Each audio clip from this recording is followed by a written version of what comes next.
All right, good morning, everybody. Welcome to week 9, chapter 8 of our 810 class.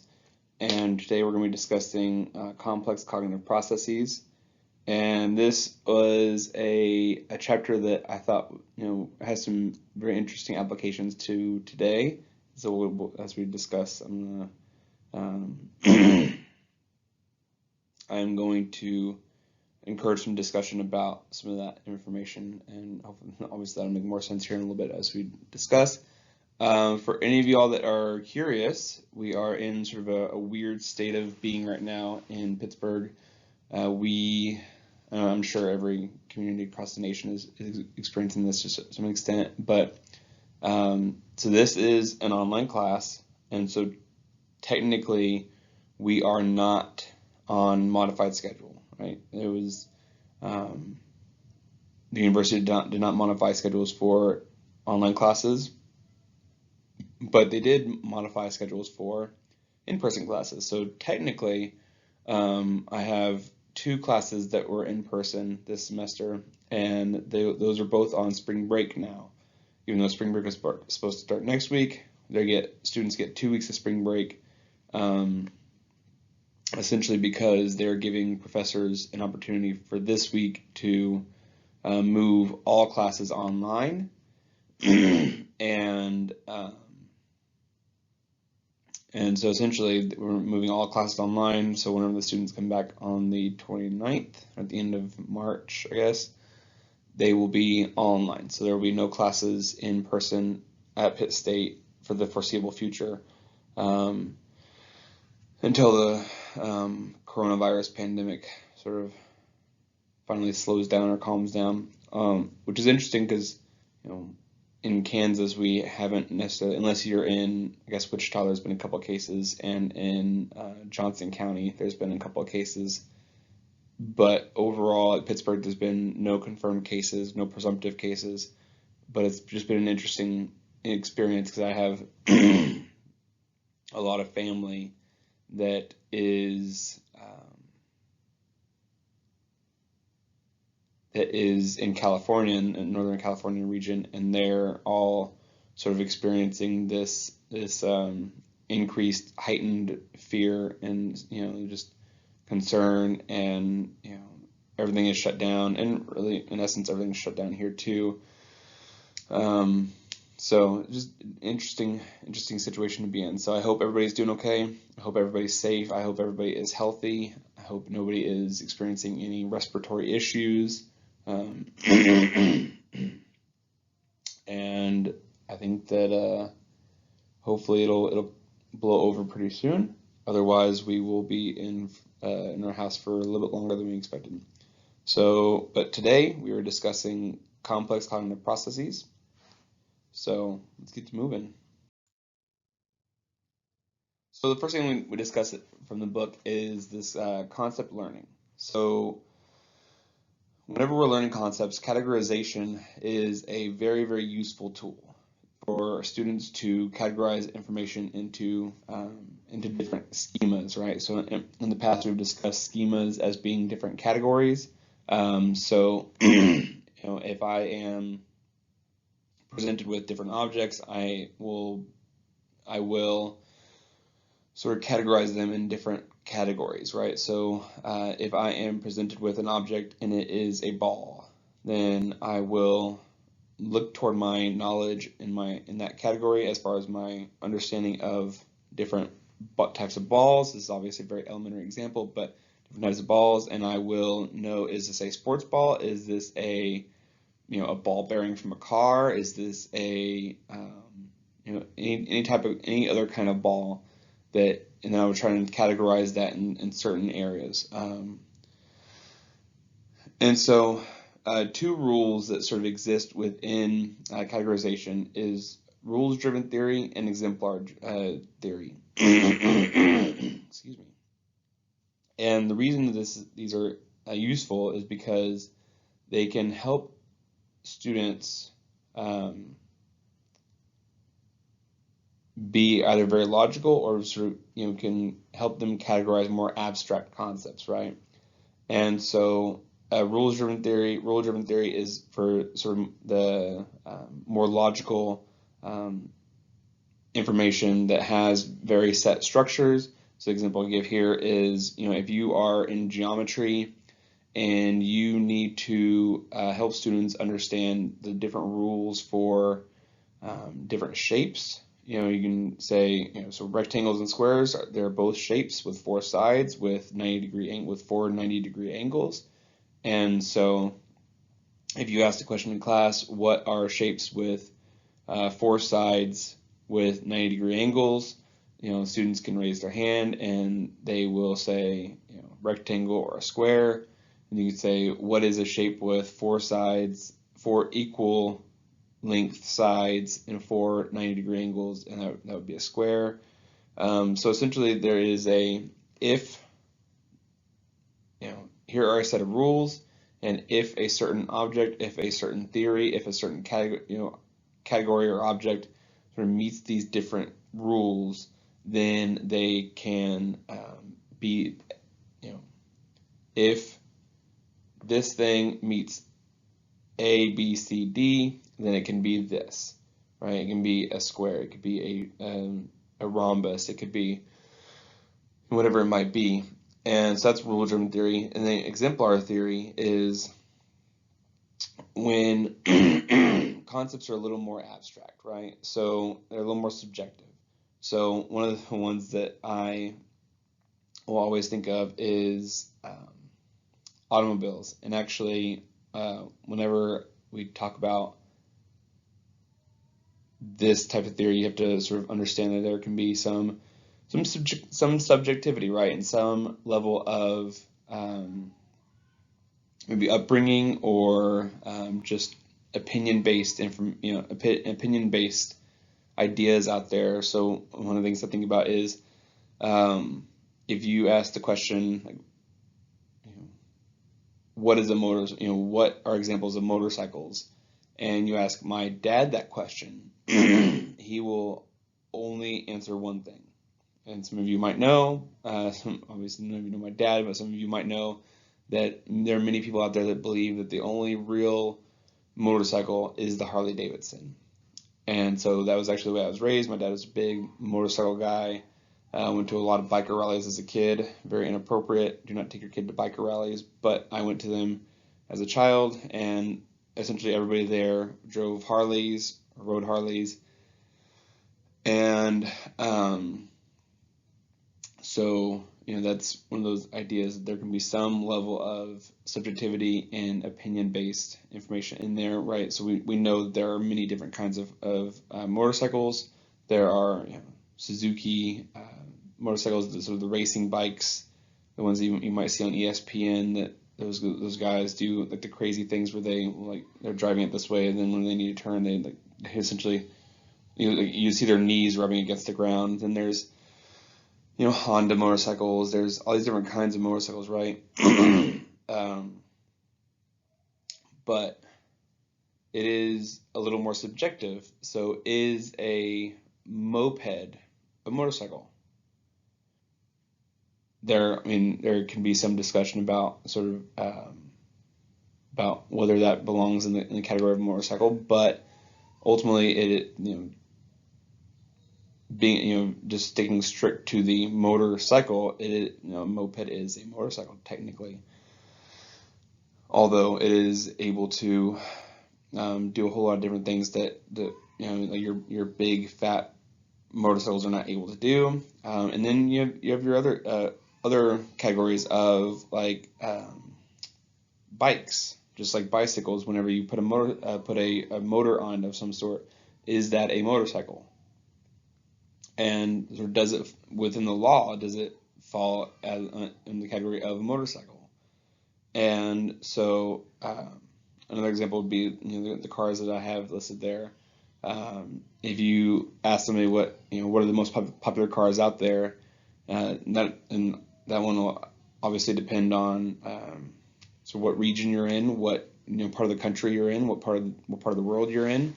Whenever I was in California, if I asked what was the most popular car, it would be a Honda Civic and Toyota Corolla. Those were really big in California. obviously, I imagine they're big here too, but I just noticed the cars that I see out here a lot more. The Honda CR-V is huge out here. A lot of people drive Honda CR-Vs out here. Um, and so essentially, exemplar theory is a way for us to have a very large bucket of information, and hopefully be able to categorize information in a little more abstract of a way. Okay. Um, yeah. So ways that we can use this in the classroom. So one of the big things that I think is important, and we do this a lot whenever it comes to like behavior training, uh, behavior management, self-regulation training, that kind of stuff for school psychologists, but teachers can benefit from this as well, is the teaching of examples and non-examples. Right? So whenever I'm teaching a particular behavioral strategy or behavioral concept, I will I will not only teach the students what I want to see, but I will also teach them what is not, what I don't want to see, right? So here's the behaviors I want. Here are the behaviors over there that I don't want. And so you can give an example of, so if you're going back to the car example,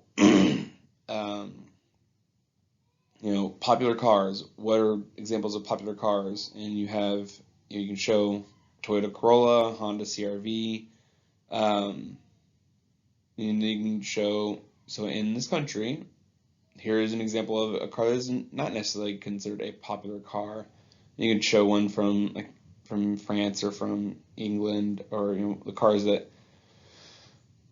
we don't really have over here, like a Peugeot. I don't really hear anybody out here driving a Peugeot, or very rarely. So those are cars that, those are sort of non-examples of popular cars. So you're going to want to give examples of of the concept that you're thinking about, but also examples of that do not meet the concept that you're thinking about. Right. So I'm also thinking about in math or in history. I always go to history because that's a personal interest of mine. If I am looking at sort of exemplar, what are famous wars? Famous wars with American involvement. You're obviously going to go to the Civil War, the American Revolution, World War I, World War II, the Spanish-American War, but you can give those as examples, and you can give like the French and Indian War as maybe an example. I think there was some level of involvement by the Americans in that war. You can give the 7-Day War in the Middle East. You can give all these different wars that have taken place in different parts of the country that the United States has not had a whole lot of involvement in. Although at this point, essentially since 1776, we've had involvement in a lot of the national skirmishes or worldwide skirmishes out there. And also always very, very important is to provide real world context, right? And so make sure that the information makes sense to your students, right? So hopefully I've done a good enough job of modeling this behavior for you. But as I read the book, as a lot of you read the book, you might notice that I tried to provide some kind of examples that are a little more relevant to today. And so we're going to get a very interesting one here in a few minutes. And so, but ultimately just providing opportunities for students to see what the real world application of this information is. And that can also help with, I know that when I was working in the high schools, and when I was in high school a long time ago, you always hear the statement, I'm never going to use this. I'm never going to use this. I'm not going to need to know this information in my real life, right?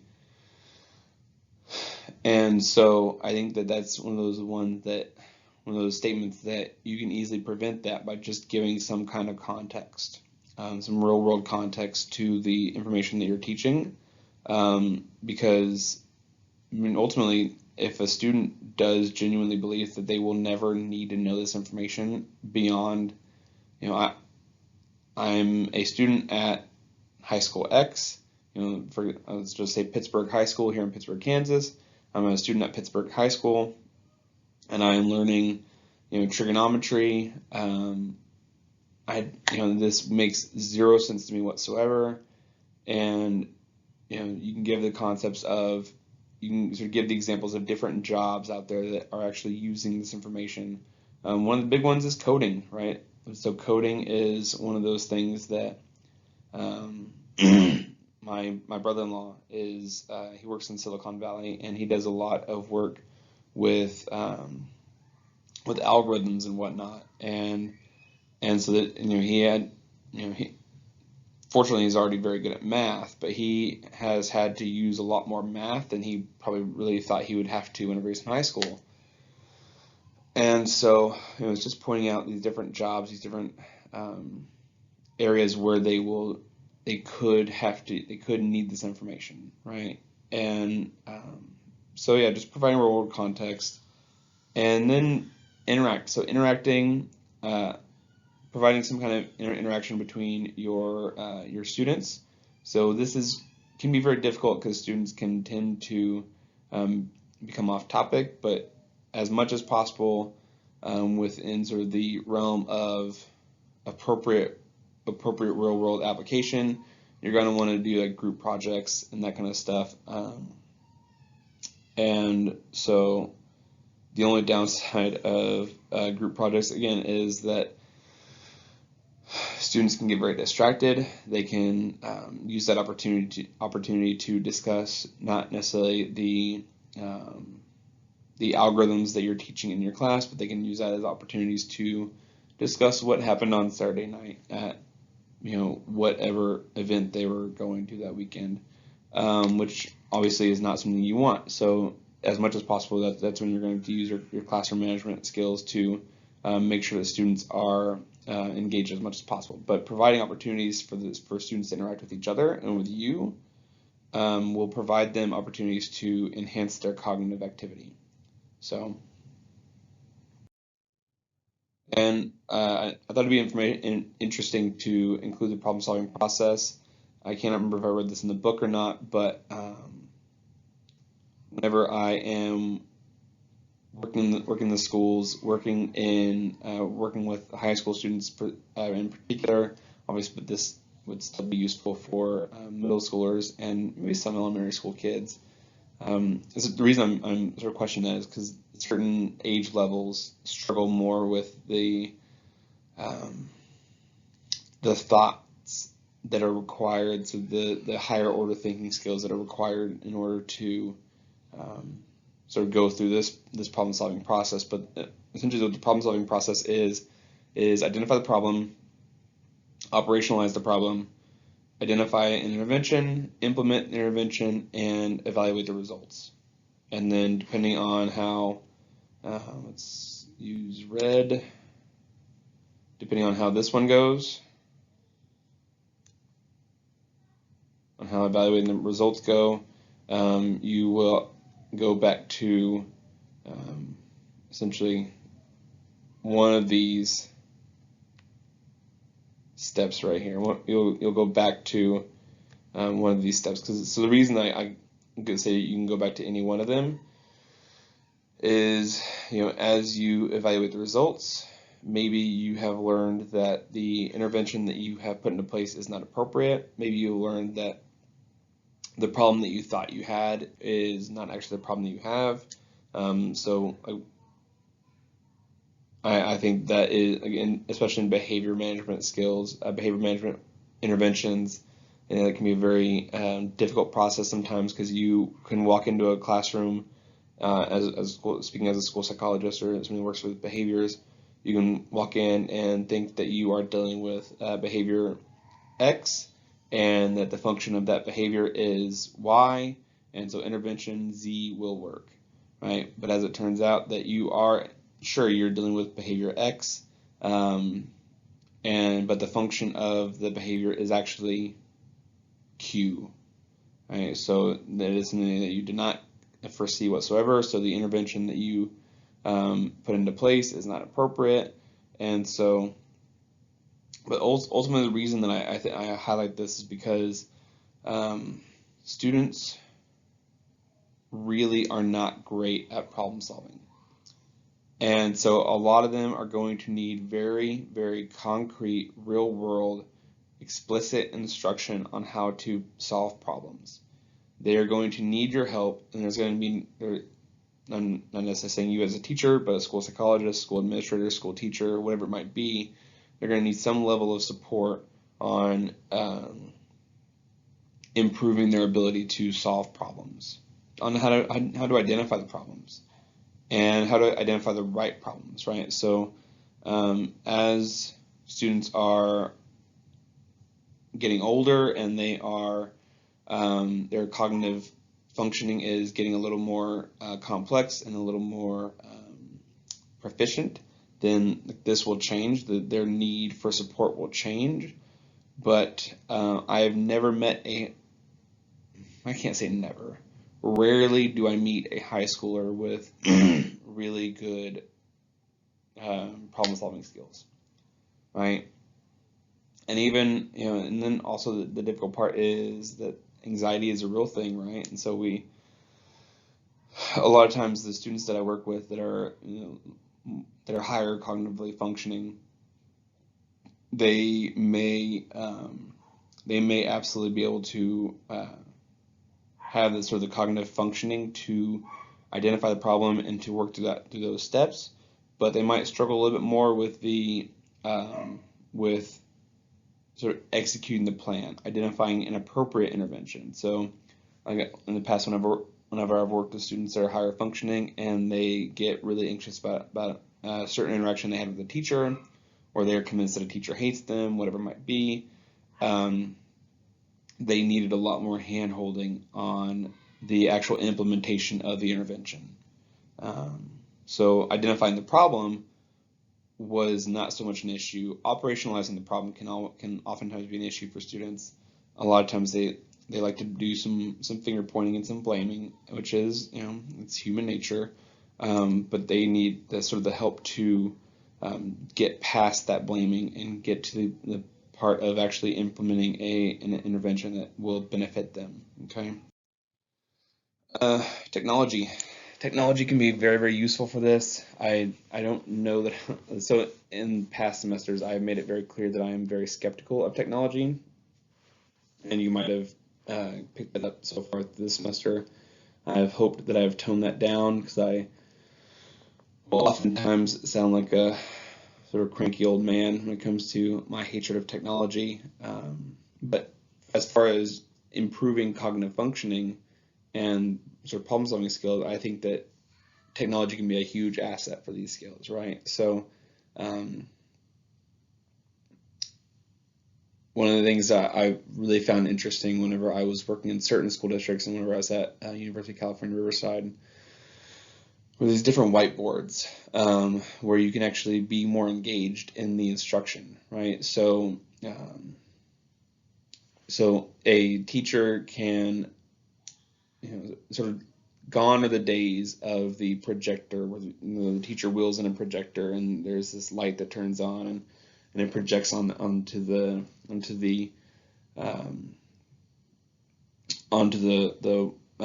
chalkboard or blackboard or the whiteboard, whatever's behind them.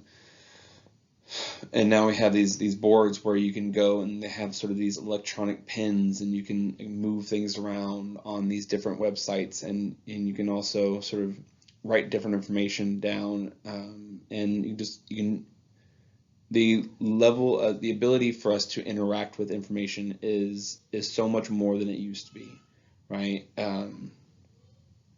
Like obviously, I guess you could project information, you could project something from the projector onto the chalkboard, and then you could write on the chalkboard. I actually met a guy who many years ago, I was working at Staples, the office supply place, and he would actually have us. I don't know if this copyright was. I don't know if it was technically legal, but we would actually. He would have us copy different famous paintings onto a onto a projector, like a projector sheet, and then he would go to different restaurants. Like he would get like a Spanish themed sort of painting, and he would put it on a projector, and then he would go to like a Mexican restaurant, or an appropriately themed restaurant, and he would sort of project that painting onto the wall, and then just paint by numbers. He would literally just kind of sit there and do this beautiful painting on the wall, and give them sort of this painting that literally came right out of a book. But even now, what we have in the schools now, they are constantly creating apps. They're constantly creating different programs and different computer components that can be used to sort of enhance our cognitive functioning and increase engagement. Though the one asterisk that I have to give, and I was hoping that I had included a slide talking about the asterisk with that, is that, as we mentioned in the past, a lot of these different applications, a lot of these different computer things can be very addicting, and but also we can end up creating a problem for ourselves. And so this goes into the next thing we're going to discuss, which is coding. Coding is a huge initiative in the schools, and the reason that I say that the reason I sort of use this as a segue is coding is a fantastic opportunity to have students learn a skill that is complicated, but it can also help them get a real world skill that can maybe one day have them increase their ability to get a job with Google, with Apple, Facebook, whatever it might be. But one of the cool things about coding is that is a problem-solving language, right? So you are constantly sort of going through the problem-solving framework, and you are identifying what the problem is, putting intervention, operationalizing the problem, putting interventions in place, and then evaluating the effects of your quote-unquote intervention. But the difficult part of this is that I always get a little concerned when it comes to our reliance on technology. Okay, so we have at this point,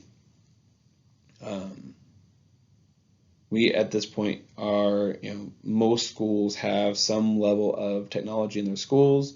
Most schools at this point are pushing for one-to-one if they don't already have it. I think that no matter what sort of socioeconomic status I've worked in, whether it was Compton Unified, which was 100% free and reduced lunch, Denver Public Schools, which the school that I worked in was 100% free and reduced lunch. So essentially, very, very economically disadvantaged schools, theoretically, they, all the way to the highest socioeconomic status school I ever worked in was actually no, I worked in San Ramon, but that was only for a summer. But for a long period of time, Vacaville was sort of an upper middle class school, and every school I've worked in had one-to-one. And so the concern that I have with that is that we can become very reliant on this technology. And it is great, absolutely, for increasing engagement, increasing learning, and increasing sort of the interest in programs like coding. But I'm also always skeptical of how long this technology will be around, right? And also how long it will be relevant, right? So, I got the Apple iPhone 8, how many years ago? I think I've had it for less than 2 years, so less than 2 years ago.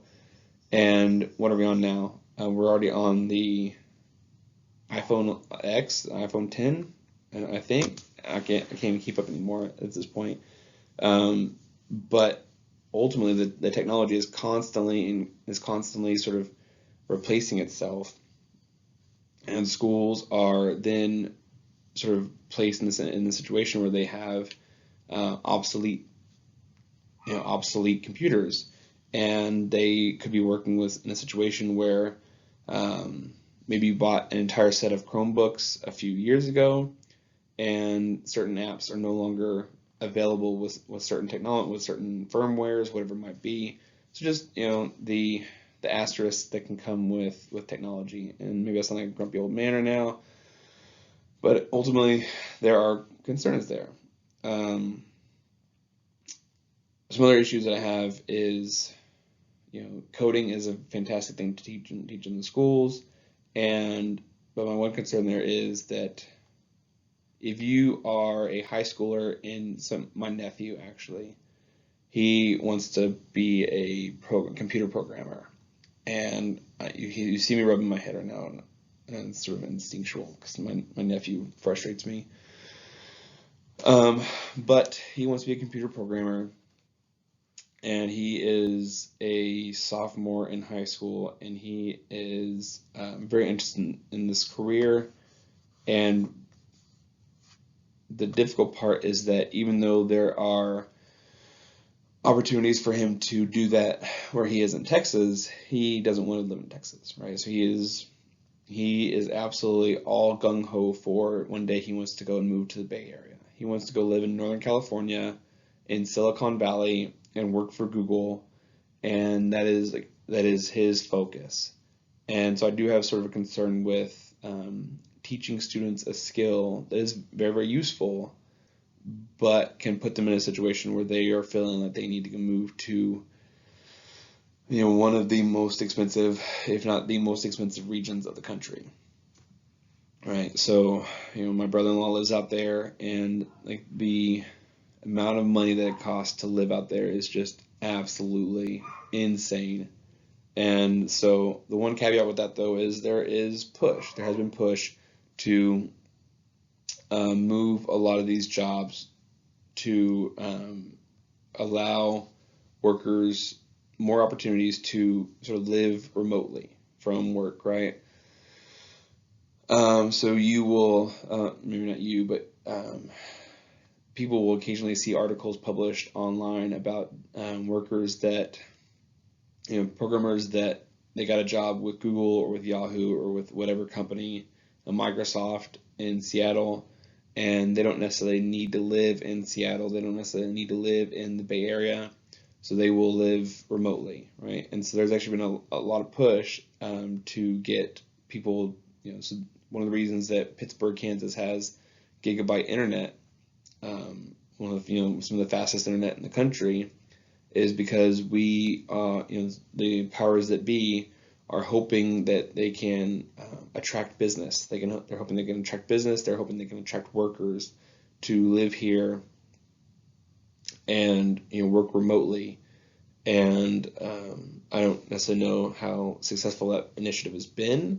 I mean, certainly I don't think it's hurt, right? So I know that a lot of people have been very impressed whenever we talk about how we don't have gigabyte internet here at our house, but we could, right? So those speeds do exist, and so those are attractive to certain individuals that do have the opportunity to work remotely.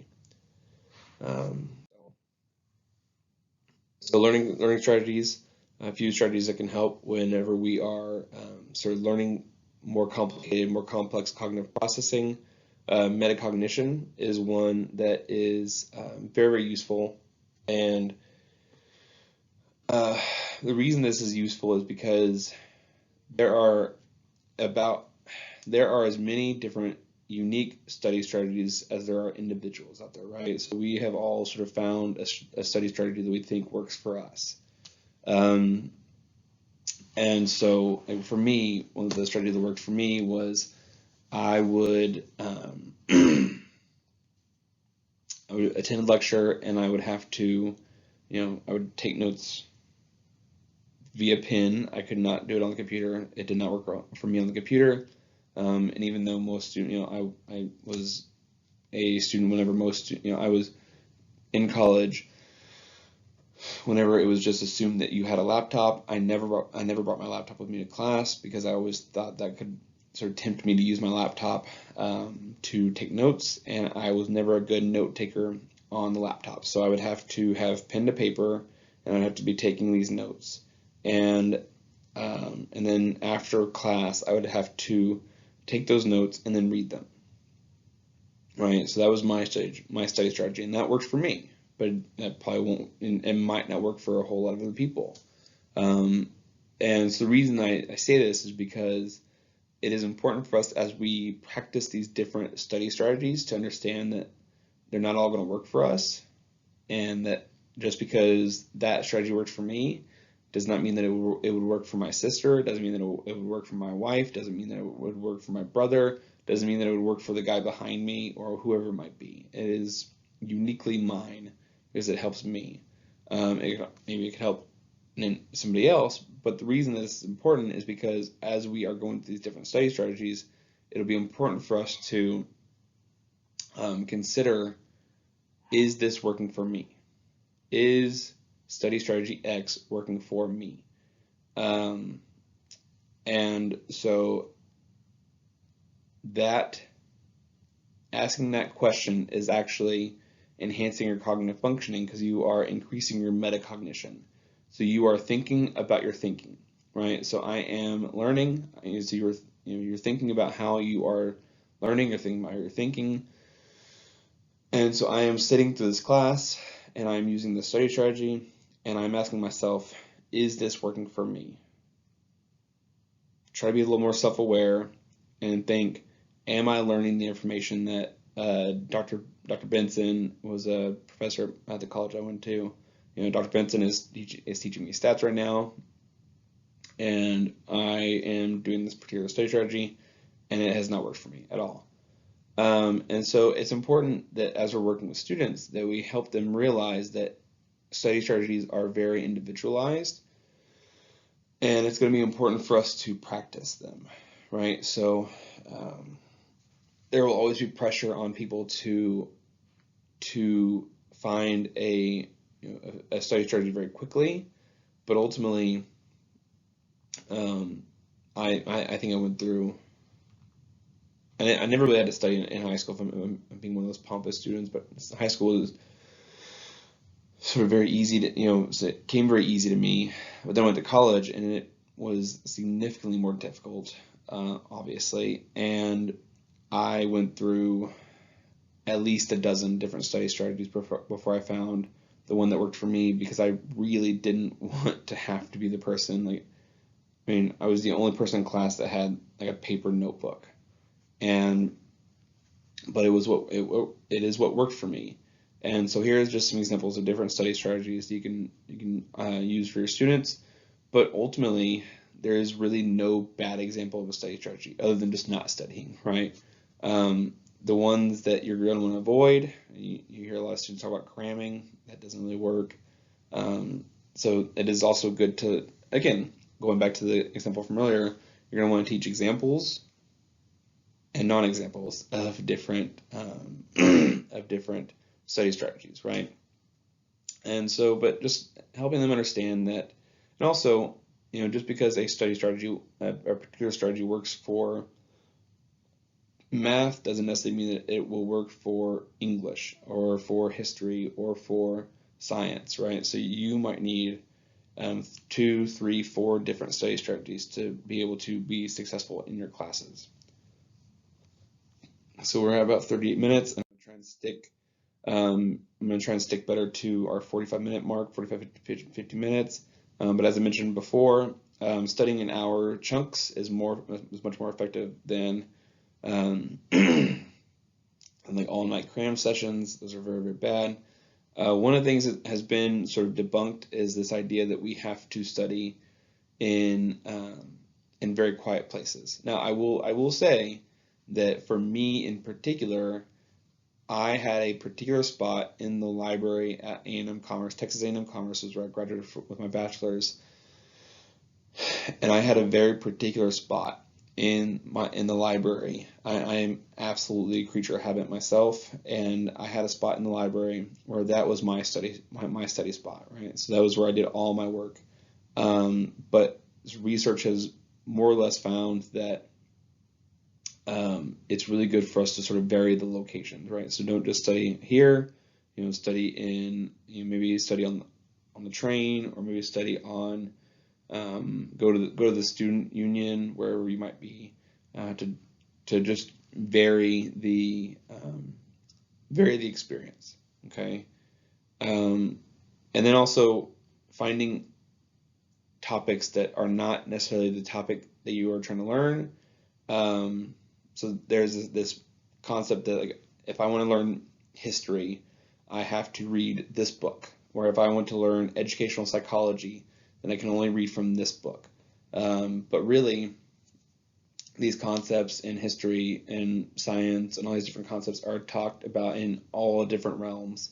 And so it would not hurt you to just go out there and find one of those different avenues and read that information. And that can actually help you learn more about educational psychology, or whatever it might be. So critical thinking, and this is where I want to have our conversation this week, because we are currently in the midst of a pandemic, coronavirus, and it is interesting because you hear a lot of different perspectives, right? So one of the perspectives that let me discuss the fact that we need to teach our students how to think critically. We need to teach our students how to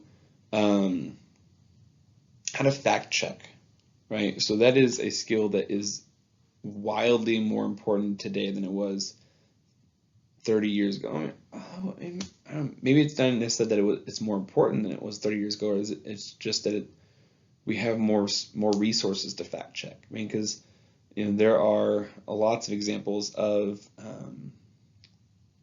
sort of facts being hidden in pre-2020 era, right? So one of the things I was thinking about the other day was the 1918 Spanish influenza. The federal government actually they passed the Sedition Act, and the Sedition Act, for those of you that aren't familiar, actually made it illegal for for you to publish any information that could be deemed harmful to the war effort. Right? So in 1918, we were in the middle of the not only the Spanish flu, but also World War I, and there was a lot of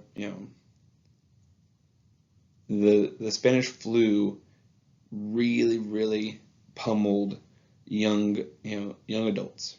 So 18, 19, mid 20s, sort of these age ranges were getting annihilated by this flu, and those were our main soldiers, right? Our front of the lines, soldiers are 18, 19, 20-year-olds, and so there was effort to encourage, or I should say discourage, the fighting overseas because of the toll that the flu was taking on our young men.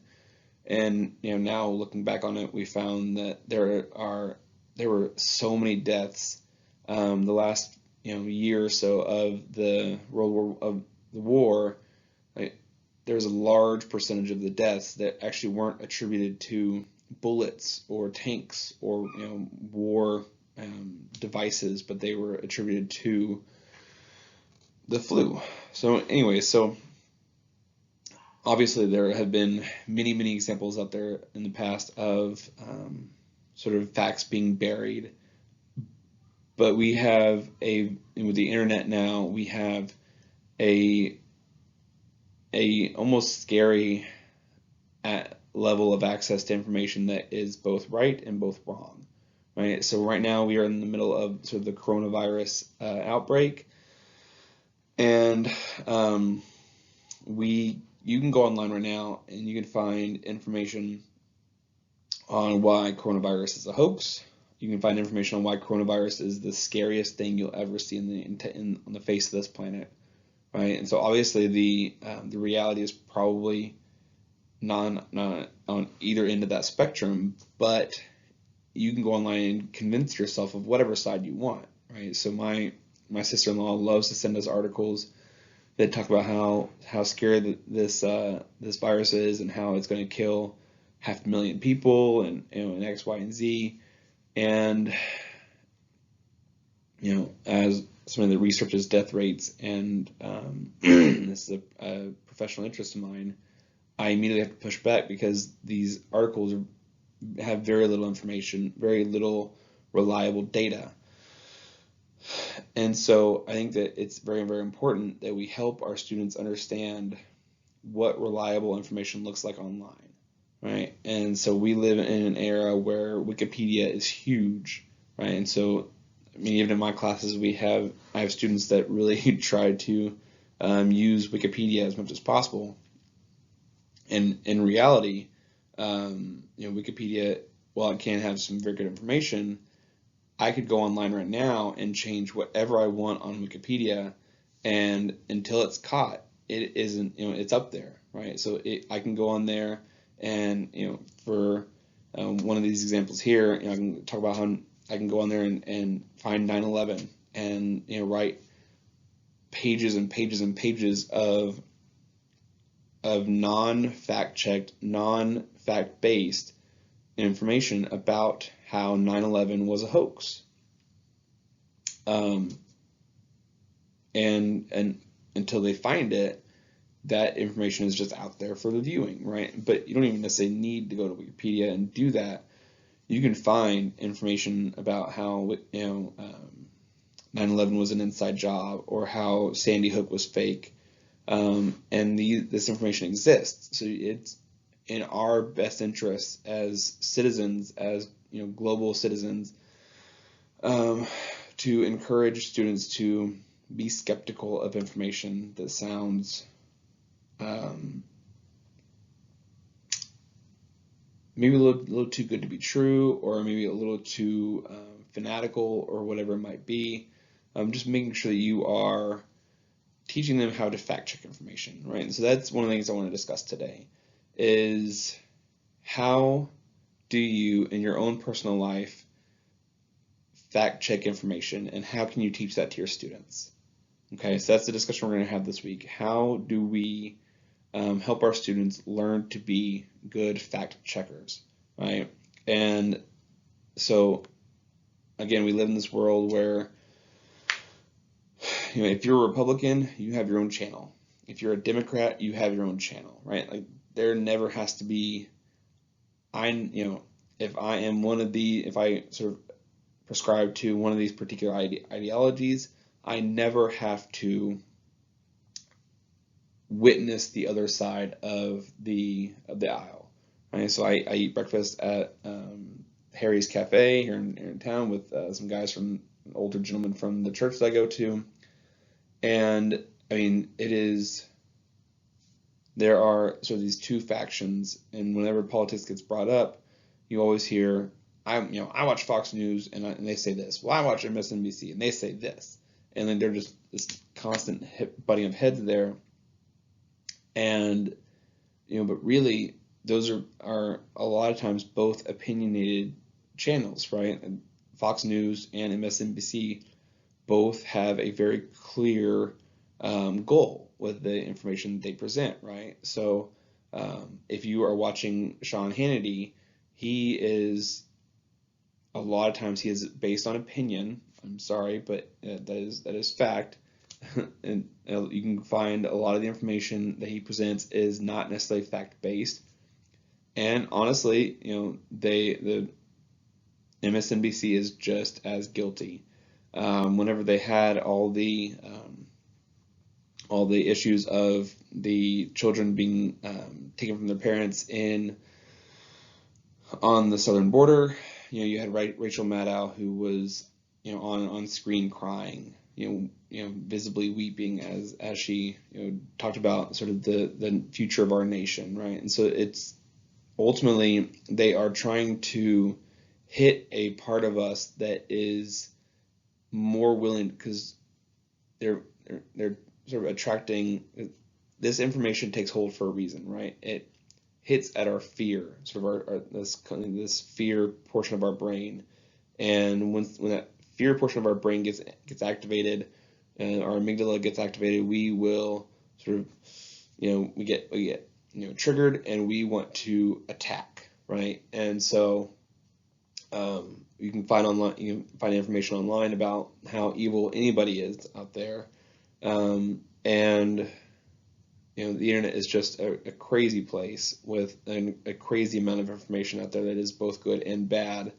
And so, what are strategies that you have learned or that you could do better with, or what are things that you want to do about helping your students figure out how to be better fact checkers? Okay, so that is our discussion for this week. I hope all of you find that interesting, and I hope to see some interesting discussions. I want to hear a lot about strategies, right? So, what are strategies that you have used to teach yourself facts? And let's be honest, I mean, a lot of us don't necessarily want to do that, right? It is easier for me to remain opinion based because as long as I remain opinion based, I don't have to change my opinions, right? So as long as I do not see the benefit or the contribution that the other side of the aisle is making, then I never have to worry about that, and I never have to worry about agreeing with them, right? I have called you an idiot so many times that as long as you're still an idiot, I don't have to worry about it. But the moment that you actually try to pass a bill that, interesting. So I'm a Democrat, and I'm getting a little off topic here, but I'm a Democrat, and the Republican over there is actually saying something good. Oh, that's really concerning to me. And so anyways, so before I go too off the wall here, what strategies have you used? And what have you done to try to improve the critical thinking in your own self? And how are you going to teach that to your students? All right. I'm at 52 minutes now. I am not going to go in depth too much into the next two slides. Transfer of learning is just as we get more familiar with information, we'll get a little, the more that we are familiar with certain information, the more that we are, the more it's important for us to have sort of real world application and also transfer that knowledge and also using not just sort of isolated facts, but sort of providing some real world context, right? So the goals of high school and the goals of college are not just to teach you X, Y, and Z, but to try and teach you the entire alphabet, to try and teach you how X, Y, and Z exist in sort of this greater context of the world, and that helps with our transfer of learning. And then cultural differences, understanding that different cultures are going to be impacted differently by this.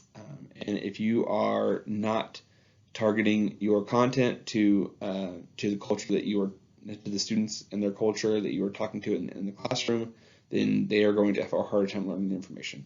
All right. Other than that, I hope everybody has a great week. Please stay safe. Please stay healthy. I look forward to seeing your discussion post online. All right. Bye, everybody.